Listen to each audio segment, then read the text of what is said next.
Where's Sleepy Joe? He's sleeping, that's where.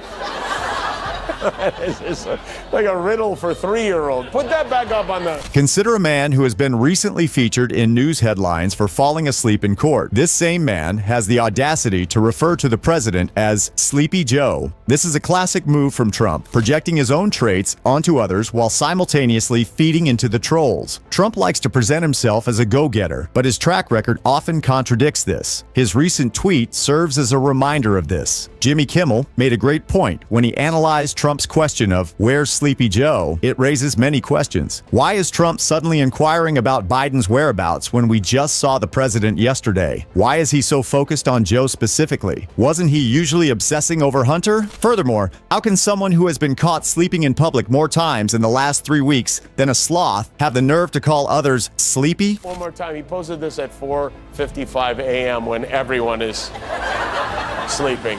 Even the guy who makes the donuts is sleeping. It's called projection. He's embarrassed that he's the one who keeps falling asleep, so he projects it on others. A journalist has exposed that Trump's proclamations do not always align with the actual situation. The reporter revealed that specific precautions have been implemented in the courtroom to ensure that Trump stays awake. This was in response to concerns raised by the press corps, who had noticed Trump dozing off during sidebar discussions. To prevent this, lawyers now remain by his side at all times. Additionally, Jimmy provided an explanation as to why Trump has been given a day off on Wednesday. New York, there was no trial today, no Stormy Daniels trial. They take Wednesdays off to air the place out, which means meant Trump was free to fart on voters in Wisconsin and Michigan today. During a court trial involving hush, money paid to a porn star, President Trump took a brief pause to attend a rally in Michigan and Wisconsin with his supporters. Despite being recently fined for contempt of court, Trump used the rally as an opportunity to make fat jokes about Chris Christie. This behavior can only be described as the epitome of absurdity. Remember Chris Christie? He really liked me quite a bit, right? That's only because I was wise to him. And somebody screamed out, "He's a fat pig." And I said, "Sir," and you know you're not allowed to use the fat word. If you use the fat word, you're essentially out of politics, right?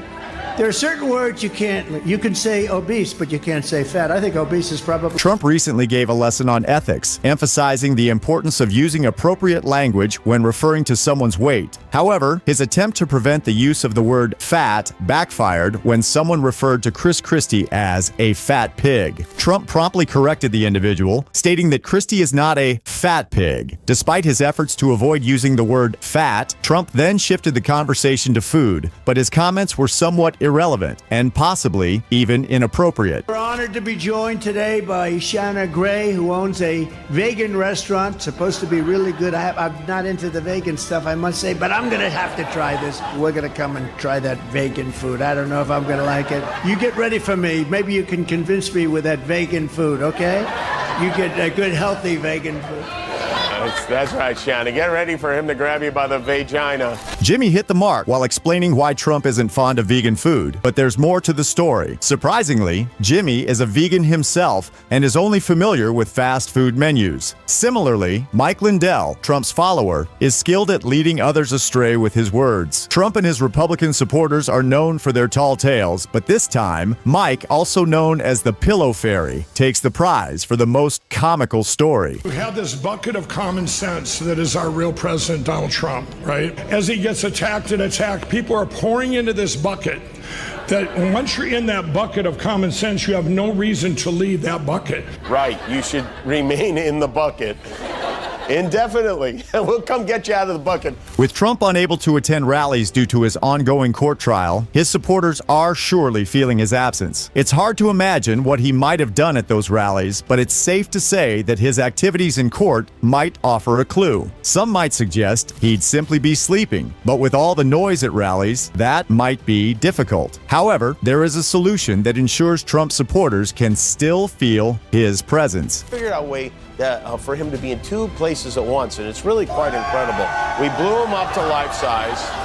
We put some wheels on him, and watch this real closely here, because we call it Jimmy didn't stop at just praising Trump's ability to speak. He went on to showcase his own talent for accents, claiming to have the best in the U.S. Despite a study ranking the top 10 states with the best accent, Jimmy was skeptical of its legitimacy as it was commissioned by an online casino. Nevertheless, he did agree that a Southern accent is undeniably sexy, something Trump also seems to appreciate. It's a reminder that as a New Yorker, not everything needs to be studied.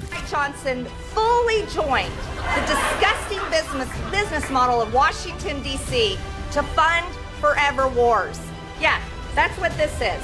The Uniparty is Make Ukraine Great Again. Oh, very clever. That is the Klan mom, Marjorie Taylor Greene. In addition to her accent, Miss Greene's story also involves a significant conflict with Speaker Johnson of her political party. She is attempting to oust him from his position in the House because she believes he betrayed the Republicans by gaining support from Democrats for anti-Trump causes. Despite her efforts, it appears unlikely that she will succeed in her mission, as Democrats have pledged to put aside their differences and vote to keep Johnson in power for the betterment of the House. It is important to note that some believe Ms. Greene is only pursuing this battle for the sake of attention. Now we have Hakeem Jeffries and the Democrats coming out, embracing Mike Johnson with a warm hug and a big, wet, sloppy kiss. Oh, man, I would hate to be Marge's kettlebells on a day like this. By highlighting Hakeem Jeff's endorsement of Speaker Johnson, she unwittingly opened herself up to Jimmy's trolling. Jimmy did a fantastic job, as usual. What's even better is that Hakeem Jeff has agreed to be Mike's new accountability partner for his porn addiction. When Marjorie Taylor claimed that people were tired of the drama on TV and sick of the BS from Washington, D.C., she basically set herself up for Jimmy's response. He trolled her by saying, "Why don't you just go away forever? It's time to stop causing trouble and let people live in peace in Washington, D.C." Will make it harder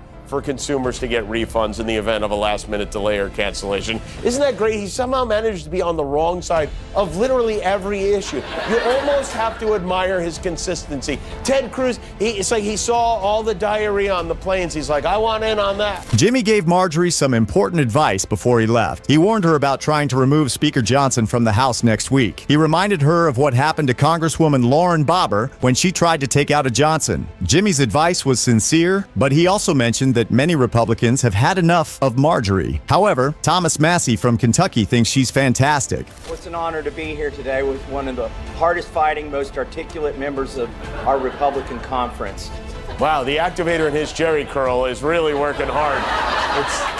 Take it from me, the wettest member of the Republican conference. The political landscape in the United States is constantly shifting, with new developments and controversies arising every day. One recent development that has caught the attention of both the media and the public is the rise of Marjorie Taylor Greene, a Republican representative from Georgia who has been making waves in Congress with her controversial statements and actions. On the one hand, Greene has become a darling of the conservative media, with right-wing outlets like Fox News and Breitbart News praising her as a fearless defender of conservative values and a thorn in the side of the liberal establishment. She has gained a large following on social media, with hundreds of thousands of followers on Twitter and Instagram, and has been endorsed by prominent conservative figures like former President Donald Trump. However, on the flip side, Greene has also become a target of criticism and mockery from the left-leaning media, who have accused her of promoting conspiracy theories and engaging in extremist behavior. She has been widely criticized for her past statements in which she expressed support for QAnon. However, it seems that Trump may be softening his stance on Greene after having dinner with Poland's right-wing president Andrzej Duda in New York. This comes as a surprise to many, as Trump has previously been vocal about his distaste for Greene's controversial statements and actions. Despite this apparent change in attitude, right-wing criticism of Greene and her cohorts continues to grow. In fact, Fox News recently posted an op-ed column with the headline, "Marjorie Taylor Greene is an idiot. She is trying to wreck the GOP." Furthermore, Ken Buck, a recently retired conservative congressman, criticized Greene, stating that she is mouthing Russian propaganda and hurting American foreign policy in the process. Despite the backlash from her own party, Greene has expressed hopes of being named Trump's running mate in any future presidential campaign.